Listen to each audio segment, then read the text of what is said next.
우리 산업차관님,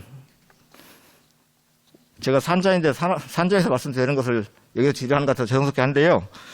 꼭 좀 짚어야 할 부분이 있어서 말씀드리려고 합니다. 자, 재생에너지 확대하는데 최대 걸림돌이 뭐라고 생각하십니까? 여러 가지가 있는데 그렇죠. 인허가 문제도 있고요. 그다음에 입지 문제도 있고 여러 가지가 있습니다. 최대 걸림돌이요. 최대 장애물이 뭡니까? 그동안에. 그동안에는 이제 인허가 문제가 많이 문제가 여러분 주민 수용성 문제 가장 컸던 거잖아요. 예. 주민들이 정부에서 또는 민간업자가 태양광 사업을 하고 재생 사업을 하려고 해도 주민들이 반대해서 못하는 경우가 참 많았잖아요. 그동안에. 예, 그렇습니다. 예, 주민 수용성은 가장 큰 문제라고 생각합니다. 그런데요. 새만금 지역에서 지금 수상태양광 준비하고 있는데 주민 수용성 문제 있습니까? 없습니까? 예, 있습니다. 주민이 반대합니까, 지금? 지금 거기에서 과거에 이제 한수원이 하는 사업이었는데 한수원과의 좀 갈등도 있고 아니, 그 지역에 새만금 지역에 주민들이 현재 반대하고 있냐고요. 군산시가 반대하고 있습니까? 반대는 아닙니다. 네, 그렇잖아요. 지금 실제 진도가 나가지 못한 이유는 관련 기관의 행정 절차라든지 관리 문제 때문에 못하고 있는 거지 주민들이 반대해서 못하고 있는 건 아닙니다.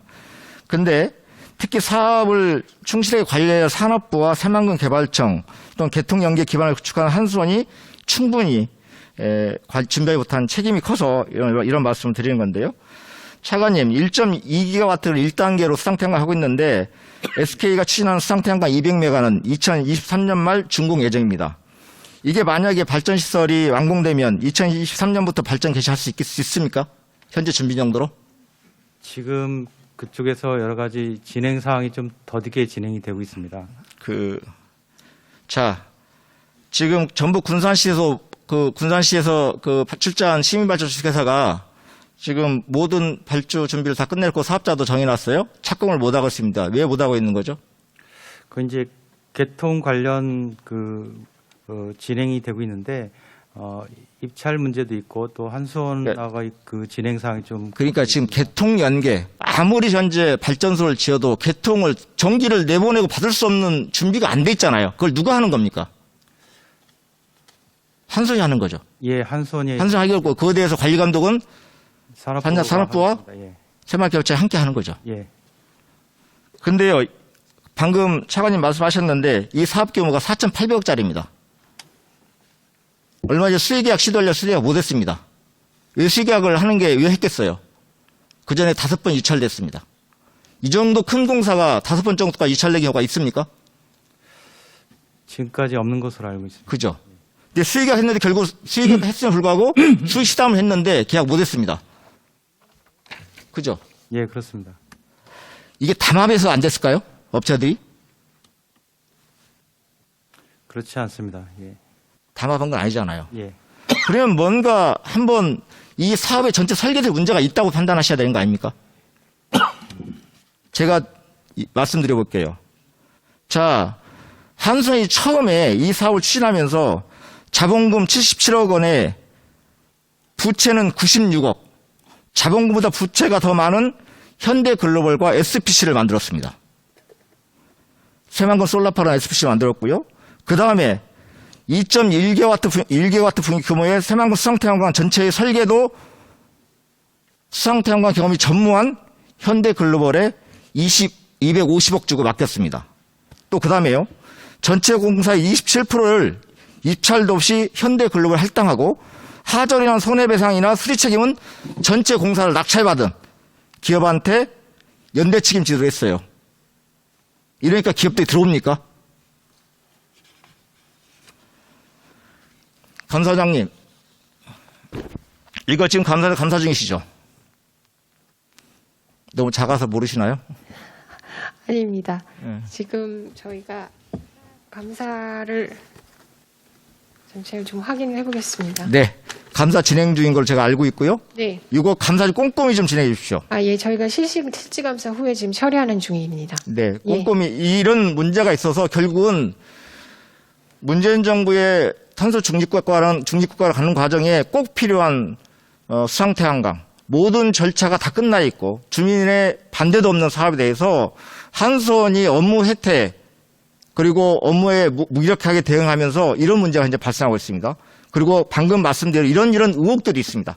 업자 선정 과정에 꼭 좀 꼼꼼히 감사해 주시기 바랍니다. 알겠습니다. 네. 그리고 이제 또 한 가지 우리 장관 차관님 문제가 있는데요. 자, 어쨌든 이제 개통연계 공사하려면 업체들한테 금액을 올려줘야 이제 계약이 되지 않겠습니까, 지금? 그러면 금액이 올라간 만큼 결국 그 부담을 여기에 발전소를 짓는 지자체들 그리고 SK 분담을 시킵니까?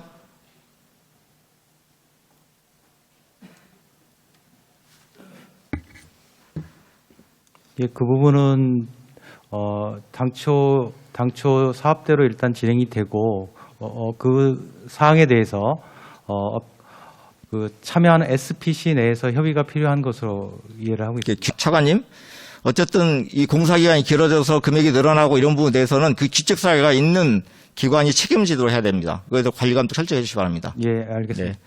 그리고요, 새만금 솔라파워 1년 동안 아무것도 안 했습니다.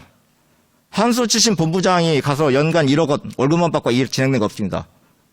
한번 업무 영역에 대해서 자체 조사 한번 해보시기 바랍니다. 예, 잘 파악해서 필요한 조치를 하도록 하겠습니다. 필요하면 특정 감사라도 필요하면 하시기 바랍니다. 네. 홍남기 부총리께요. 뭐 질은 아니고 그냥 의견 좀 드리려고 하는데요. 어쨌든 재정당국 수장으로 코로나19 속에서 국민의 삶을 지탱하기 위한 재정의 역할도 고민하면서 또 재정 건정성도 지켜야 한다는 입장이라서 이해를 합니다. 그런데 이제 이런 고민의 결과물이 이제 이번 예산안일 텐데요. 어쨌든 많은 의원님들이 여야에 관한 입장이 있겠지만 충분하지 못하는 지적들이 일부 있습니다. 대표적으로 내년도 정부안의 사회복지 분야 지출이 올해 대비 5.7% 늘었습니다. 그런데 사실은 2018년 이래로 가장 적은 증가율입니다. 내년도 총지출 증가율이 8.3%인데 사회복지 분야 지출 증가율이 총지출 증가율보다 낮은 것도 박근혜 정부 때 2014년 이후 처음입니다. 우리 포인종 복지를 표방하는 문재인 정부가 박근혜 정부보다 사회복지 지출 증가율이 낮아서는 안 된다고 생각합니다. 더욱이 정부안에는 고용 부분, 공적연금, 노인 부분, 주택 부분, 취약계층 지원 예산도 올해보다 축소됐습니다. 부처님 고통은 약자에게 더 강하게 아프게 다가오죠. 그래서 저는 이제 부처님께서 국회 심사 과정에서 적어도 코로나19 위기 속에서 어려움을 겪고 있는 소상공인이랄지 자영업자랄지 또 취약계층에는 지원 예산 증액만큼은 전향적으로 좀 검토해 주시면 좋겠다 이런 말씀인데요. 어떤 재정 건전성과 위기 극복의 과제가 함께 있고 그리고 취약계층의 지원이 함께 다 버무려져 있는 예산이긴 할 텐데 방금 말씀드린 부분만큼은 좀 국회 차원에서 증액 부분에 전향적으로 검토를 말씀드리는데 부총님 견해 어떠십니까? 예, 의원님, 저희도 의원님 말씀처럼 어려운 계층에 더 지원하는 것에 대해서는 전적으로 의견을 같이 하고요. 제가 갖고 있는 사회복지 분야 예산 규모가 216조 7천억으로 8.5%가 늘었는데 혹시 아까 의원님 몇 프로 저희가 갖고 있는 통계가 좀 다른 거예요? 네. 작년이나 재작년에 10% 12% 는 거에 비해서는 이제 8.5%로 조금 줄었는데요. 저희가 갖고 있는 건 이제 8.5%인데 그 내용 사업 중에서도 혹시 내년 예산 중에 보강될 필요가 있는 사업 분야는 저희가 국회 심의 과정에서 네. 충분히 협의하도록 하겠습니다. 네, 그렇게 해주십시오. 네, 이상입니다.